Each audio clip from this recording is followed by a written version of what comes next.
Why you cannot lose weight. So many clients come to me for hypnotherapy thinking that it's going to be a magic pill, that they don't have to do anything, just listen to the recording and the weight is going to come off, which happens in many cases when you uncover the root, the reason and the cause, and you are willing to do something about it. 6 reasons why you cannot lose weight and what to do about it. Let's go.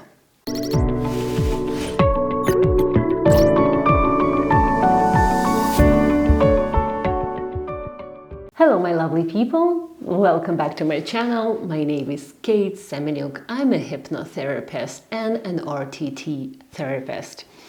I love to work with the subconscious mind. I always find it more transformational. I find it deeper. I find it going to the core. That's why when people come with weight loss, with weight issues, with obesity, there is a complex layering and layering of problems, and all they want to know is why I can't lose weight and what to do to lose it. And this is exactly what we are going to cover. How many times you are drifting back from diet to diet. You already know that drill. You already know that vicious cycle. But I'll give you 6 reasons that I have learned by different mentors, and I haven't seen them that much on YouTube. So I think it will be beneficial for you. Let's go. So the first reason why you cannot lose weight and keep it permanent, why you cannot keep your weight permanent, is that you are losing weight for someone. This reason is when I will lose weight, so maybe my partner will love me more. I will lose weight, so maybe I will be having a promotion at work. I will lose weight because then people will love me more. They will validate me, accept me. I'm going to fit into my groups of friends. I cannot be more fat than my friend, for example. That's what people's mind has inside on their subconscious level. If you're not losing weight or shedding weight or letting go of the excess weight for yourself, it's only temporary. Why that happens is because when you have an inner intention, I'm doing it for my body, which means that same self-love. When you love your body, you love your whole body. Not just the face, not just the makeup, not just the procedures, maybe like, some fillers that you want to look younger. And you believe that that's loving yourself. Taking care, going to the gym, or setting your boundaries, for example. But loving your body is putting the best in your body. It's like you, for example, have a child or a dog or a pet and you really love them unconditionally. You don't give them shit to eat, right? You give them something more nourishing. The same with us. You need to love your body for yourself, not to seek the love of others by losing weight. So this is one of the reasons people need to ask themselves one simple question: what for? I'm losing the weight. And usually the logic will say, well, that's for health. Oh, I want to be healthy. I want to have more energy. But if we go deeper, and whatever people tell me in the consultation call before the hypnotherapy session is very opposite from what comes in the hypnotherapy session. Because you're driven by what's unconscious. You are driven in your life, but which you don't realize. Because if you realized it, you would drive your life, not someone will drive your life, like your mind, your habits, your behaviors. So ask yourself one simple question: who am I losing this weight for? For the recognition of people, for the likes, for the Instagram, for the social media. Who are you losing weight for? And if it's not for you, be honest with yourself. You're not answering this to me. You're answering this to yourself. Reason number 2, small portions belief.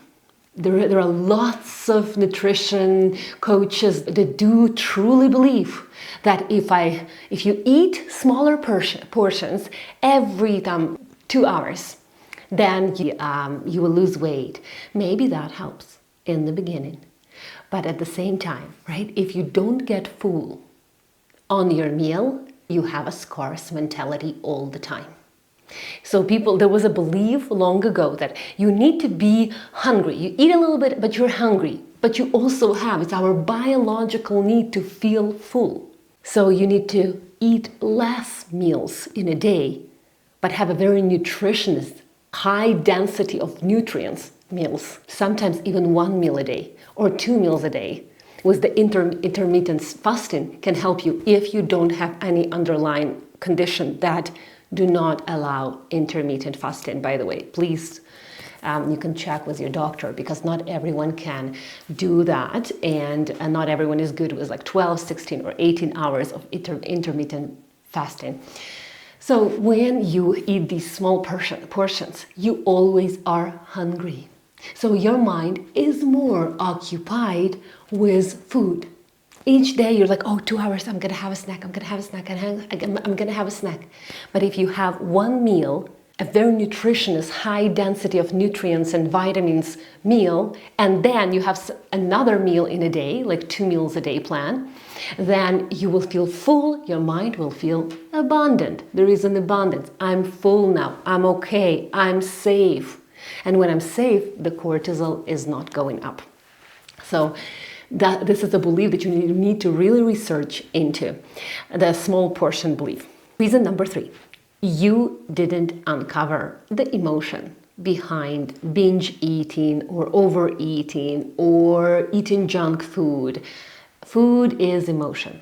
Watch Marisa Peer video. Marisa Peer, she's a hypnotherapist. She's extraordinary.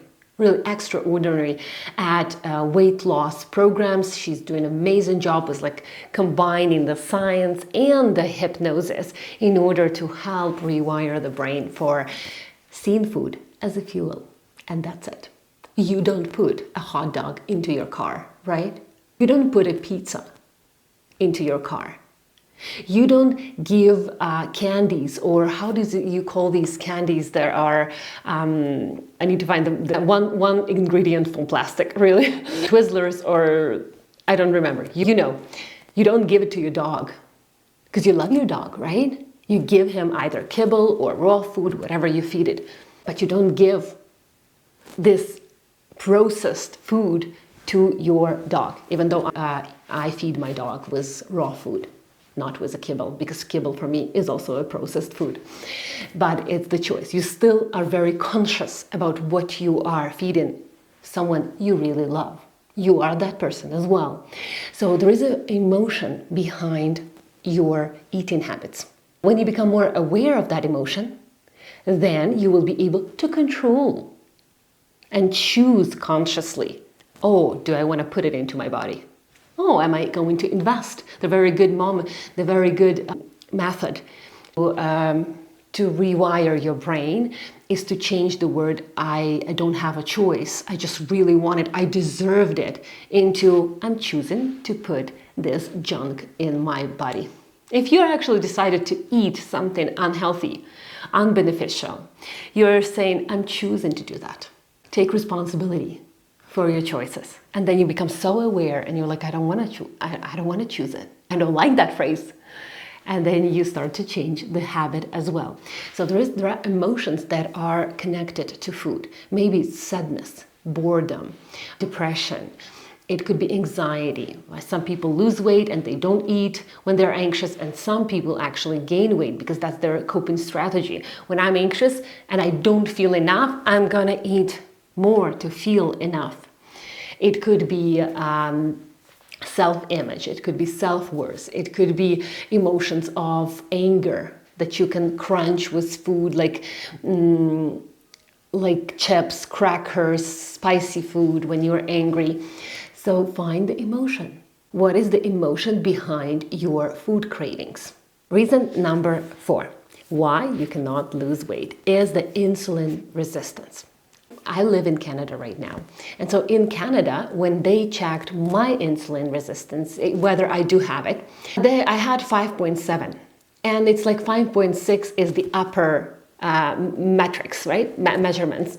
So they said, it's fine. You're okay. But when I consulted other resources, I'm actually a borderline on diabetes. So if you have a high mark of insulin resistance markers, you need to really think about how is your insulin resistance? How much junk, processed, sugary food you eat?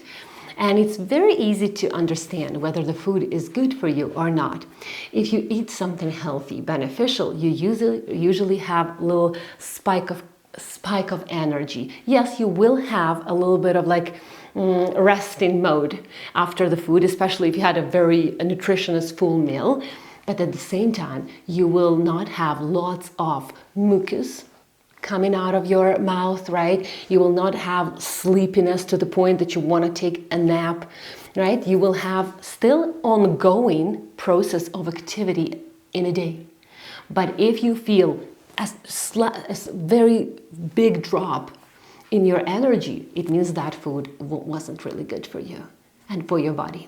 Insulin resistance is such a big problem right now that you need to really monitor that in order for you to lose weight. If you want to lose weight, insulin resistance can be a block to that, a huge block. And it's good to find a coach or a health coach or a nutritionist who knows how to work with this problem. And sugars are almost everywhere. Sugars are everywhere in almost every product that is on the shelf. So what are you putting into your food? Even like tomato paste has lots of sugar. And number 5, why you're not losing weight is alcohol.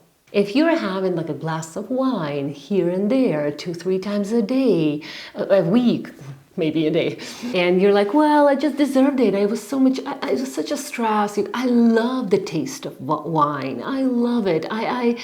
It's my joy. I come home and I'm so tired, and this glass of wine, I just reset and I relax. And yes, your metabolism relaxes as well.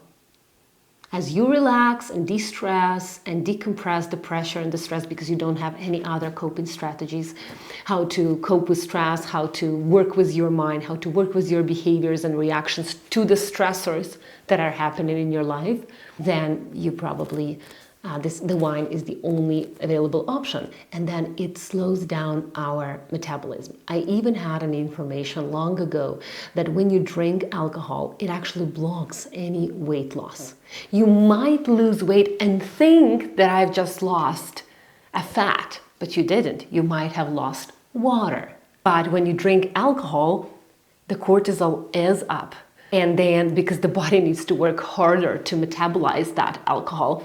And so what happens is you actually are in stress, and the metabolism goes down and you don't actually lose weight. So you need to really think about the amount of alcohol that you drink. I'm telling you from the place where I have been drinking since 12. You can even watch one of my videos about my addictions on my old YouTube channel, where I talk about smoking, binging, food addictions, alcohol, where I actually got to the point where I thought I will be an alcohol addict because I was drinking very consistently every single day. I owned a restaurant, so that was one of the habits that we had over there. So please, alcohol is, first, it's sugary, and second, it slows down the metabolism. So you might think that you're on a diet, you might be on the intermittent fasting, but you somehow have a glass of wine in the evening, or a little beer, or just some tequila shot or vodka shot, and you're like, oh, that's just a little bit. Well, that little bit creates a huge difference in your life. And number 6 is desires wiser resources. Very often people cannot lose weight because they're not committed to the process of losing weight. They believe that there is someone they saw on pictures, and of course, people need to sell you programs. So they will take their best cases. It's a marketing strategy. They take the best cases, they show you that in 3 weeks, 5 weeks, 3 months, people lost 50 pounds, 20 pounds, 30 pounds, and they show you pictures. They ask their clients to take pictures, and then they show you the best transformations ever. It happens with every industry, not just with weight loss industry. It happens with psychologists, where they show you their best cases. Right? I had about 500 clients, right? Not all 500 clients has the best results. Right? Just because not everyone is committed. RTT is not for everyone, and not everyone is for RTT. So when people are selling you these programs or selling you diets or selling you strategies how to lose weight, they're showing you fast, quick, rapid transformations that happened with people. And you believe that, oh, this is going to be my case. It's easy. 2-3 weeks and 10 centimeters off or 4 or 5 inches off my waistline. That's amazing. But when it comes to the price that you need to pay for that, not financial. Desires vice resources means you have a desire to lose weight, but the resource, which means what do you need to input? What do you need to invest? You're like, could it be a little bit easier? Maybe not that much. Oh, so many, And sometimes people say, well, I went on this birthday party and there was a cake and an ice cream and I can't really resist it. I once heard from my mentor a really good response about this phrase. I just can't resist these cakes and donuts and the bakery. It's so good. I once received a really good, straightforward answer to that. My mentor said, are you an animal? Are you an animal that you cannot have conscious choice over what you put in your body? Animals, they're only driven by the subconscious mind. Their memory is like a span of a couple of seconds. They forget right away after something happens and only form these automatic responses. Are you an animal that you cannot choose? That's why you're a human being. That's why you're sapiens, because you can choose. You can connect to other people, you can create communities, you can find solutions, you are a decision maker. So make a decision to invest in losing weight. So the last reason is when people believe that it can come to them from somewhere. A pill, maybe a surgery, maybe some people right now even take the anti-diabetic medication to lose weight. So that's when you train your body not to do actually anything. You train your body not to work towards losing weight, which means that the consequences are unpredictable. You might have a result right now, but the consequences are unpredictable, which means the decision will be made for you. You can binge on food, but you can binge on other things that also block you from losing weight. For example, you can binge on Netflix. When you binge on Netflix, you don't move your body because you're sitting there watching Netflix 5, 6, 8 seasons, which is about 5, 6, 8 hours on your weekday off. Another thing that we binge on is social media, right? Social media creates a lot of emotions in our mind. I notice that when I take the phone and I open a social media platform, because I'm very active on social media, so I need to respond to messages, I scroll down and if I'm aware of what is created in my mind and in my body, there are a lot of feelings. Lots of feelings, sometimes joy, sometimes resistance, sometimes resentment, sometimes anger, sometimes disapproval, sometimes approval. There's so many, it's a roller coaster of emotions. You just don't notice them, but they're there once you scroll your social media. And when you scroll, your head is down, right? So you have a blood flow towards your head. If you have a bad blood flow towards your head, the blood and the nutrients and the vitamins are not going into your prefrontal cortex. If it doesn't go here, you don't have the resources. You don't have the energy to make decisions, because this is the part of your brain that makes decisions. And the blood goes right from here. So if you don't get enough of blood flow, you don't get enough energy to make conscious decisions. So you're just going to be run by the subconscious programming, all of those pre-programmed behaviors and reactions, because this is how we live. And I noticed that because I have been very active on social media, editing things, posting, responding. So in some time, I noticed that I even have, an accumulation of, excess weight over here, because my head is always like this. So be careful. You can binge on relationship and on information. You can binge on relationship in terms of I always find partners who will satisfy my needs. Oh, this partner, no, not good enough.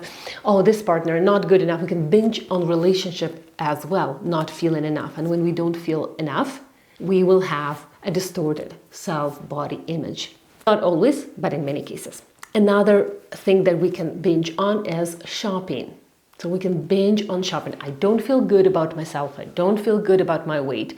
So I'm going to go and shop. If you had that habit before, once you cannot resolve it, you didn't work on that emotional spending and shopping, it's going to keep going. Not always on food we binge. We binge on so many things. What happens when we binge on something which holds us back from losing weight? It creates, we first do that and then we deprive ourselves because we feel guilty about that. We then, oh, I'm not going to watch Netflix for 3 days, or I'm doing like a 3-day detox from social media. It's still there. You come back and you still spend 2-3 hours in social media. Detox is amazing, as long as you can time manage your social media time during the days as well. This is one of my problems that I have had for so many years. And when I started to actually have my business on social media, it intensified, right? Because you look for inspirations, you read other people, you follow, you comment, and it takes hours and hours out of your day. While sitting like this, not moving your body, of course, and then we are complaining why we didn't have that much time. We don't have much time in a day. So when we binge and then not eat, we create a roller coaster of emotions. The cortisol goes up, down, up, down, up, down, because we are either depriving ourselves of something, which cortisol is going up, or we are binging on something, which is like the scarcity, and then again we have the cortisol. And cortisol creates that same adrenal gland fatigue, and adrenal gland fatigue causes you to gain weight, especially in the waistline and in hips. And cortisol has like a strong water retention ability. Sometimes I hear from my clients, well, what if if I don't eat anything that I like, all of the things that make us gain weight, then what's the fun of life? What's the fun of life? If you feel like food is fun, food is the big part of your life, then you will need to find some other joys in your life, because food is not a joy. It's good to enjoy food, but food is not joy. Food is a fuel. So technically you need to become indifferent, uninterested in food, but also loving your body so much that you give the best fuel. It's a fuel. You choose the best fuel. You shop around on gas stations and you choose the best fuel. The same, you go shop around for best ingredients and you put that into your body. Food is not joy. Because when you connect these two words, your desire to come out of any emotional eating is futile. You need to find something else. The joy is the connection between people. The joy is doing what you love. The joy is volunteering and bringing value into this world. The joy is intimacy. The joy is all the other meaningful conversation. That's joy, not food or stuff. Binge eating is, if we talk about food, is about not feeling enough. Right? I'm not enough, so I'm going to eat and stuff and feel enough. But when we connect, sometimes we connect food to joy and sometimes we connect food to love. I'm not lovable, so this is the only thing I have. If this will be taken away from me, then what's the point? That's why when people are losing weight, it's so important to work on the psychological, on the subconscious mind as well. What is in the psyche that keeps you in this program of eating and binging and not really taking care of yourself? So what are the 3 ways how to come out of these blocks? The first one is you need to find that emotion. You need to find that emotion that is connected to food. What is the root cause of the weight issue? In many cases, that's what I have experienced. Very often, if we are struggling with the weight for the most of our life, it could be any type of abuse. First of all, sexual abuse. Sometimes it's physical, emotional abuse. So you need to look into that in order to resolve the weight issue for good. Not temporary, like, 3 weeks I went on a diet, I've lost 10 pounds, I was okay for 4 months, and then I just drifted back. Then what's the point of all of that suffering for 2-3 weeks? Healthy lifestyle shouldn't be a suffering, shouldn't be a deprivation. It should be enjoyable because you have more time in your life. You have more joy in your life. You need to really connect the healthy lifestyle with not like lots of forces, lots of intentions, lots of doing and lots of actions, but with a natural process of taking care of yourself. Another technique is NLP technique. So shifting the image. For example, you connected food to joy. So every time you feel about conflict, for example, conflict with your partner or with your kids or stresses at work, the image that pops up in your mind, whether you notice or not, is of a donut or a croissant or a Starbucks drink that has tons of sugar. And it's awesome. I'm just gonna go and then grab it. And that's it. And tomorrow we always start from the first date of the month, right? I'm going to start losing weight from Monday, or maybe just before spring. Oh no, spring didn't work out. Maybe I will just walk a lot or run, right? The weather is nice, and then the summer didn't really work out. So like the first, when people go to school, I go to school as well, the school of weight loss. And so you start, and then, it's Christmas, so 1st of January. Oh yes, 1st of January. And then 1st of March, because summer is soon. And it's like this. And it's like never ending. So how much time and energy it takes from you. So NLP image. NLP is a neuro-linguistic programming, a very powerful technique. So when you have that donut or that cake or that pack of chips in your mind, you substitute it in your mind with a salad, or you substitute it with a smoothie in your mind. This is a mental exercise that you do it by yourself. That will help tremendously. That will help absolutely tremendously. So you have to do it at least 10 times in the morning and at least 10 times at night. You close your eyes, you find that quiet place for yourself. You find the stressor. For example, when my boss has given me more responsibility at work, that's when I feel stressed. Imagine that stressor and imagine that picture that comes out. What do you like to buy at your work? What do you like to take from the fridge even before dinner or before lunch? What are those snacks that you love the most? And you put that snack, because that's what's the coping strategy with the stress. And then you substitute it. In your mind, you think about your boss, think about a lot of responsibilities, you think about the donut, and you switch it to the salad. So again, think about the boss, about the responsibility, about the donut, switch it to the salad.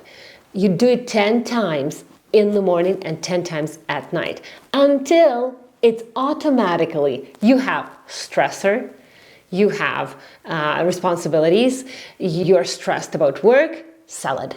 I'm just gonna go and eat salad, right? And then you cannot binge on salads, really. You can binge on broccoli. You can eat a lot of veggies, but it's not really binging, right? Because it doesn't create that addictive behavior as sugar creates. Sugar or easy carbs. Another one is your vision of yourself in the future. There is the studies that have been made that people who are not sure, not confident in their future selves, they are afraid of the future, they don't have a hope in the future. For example, depression, right? Then people don't care about themselves, because if I don't know the future, who cares? If I don't know what's going to happen, who cares? Might as well eat these chips here. If who cares if my husband will be with me or my wife will going to be with me or not? Maybe they're going to leave me. Oh, I'm just going to eat more sugar or more cakes or more sweets. Who cares? Who cares? That who cares? Right? Or everything is messed up. The world is messed up. Look at this world. Who knows we're going to survive? Look at this pandemic. Look at these wars. Your mind drifts you back to, if there is no vision of safety and security within myself, if I don't have a vision of myself in the future, I will not take care of myself in the present moment. So creating the vision of yourself in the future. That will help tremendously. It's the same. It's like a vision board, or maybe it's just like a little picture on your phone. Who are you in the future? If you're imagining yourself just like right now, for example, 50 pounds overweight or 60 pounds overweight, then don't expect to make better choices. You need to create a better version in your mind of yourself in the future, and you're moving towards it. Or I'm going to be old and not beautiful and, lots of wrinkles, and how your mind in the present will do any beneficial action for you. It will not, because your mind is programmed. If that's what you see, let's go there. If that's what you see in the future, we're going to make it happen. So create a beautiful vision of your future self. You have beautiful actions in the present. I hope that helps to identify why you are not losing weight. There are so many other reasons, really, and it's very individual. However, these are the 6 reasons that are really stopping you from either starting to lose weight, or it just keeps you in a vicious cycle of losing, gaining. If you have any questions regarding this video, please comment below. I will be happy to answer, and I answer all of my comments. If you want more of these videos as well, comment below. If you want to work through that emotion that is connected to food, I invite you for the hypnotherapy session that can become the starting point of your permanent healthy lifestyle. Bye-bye.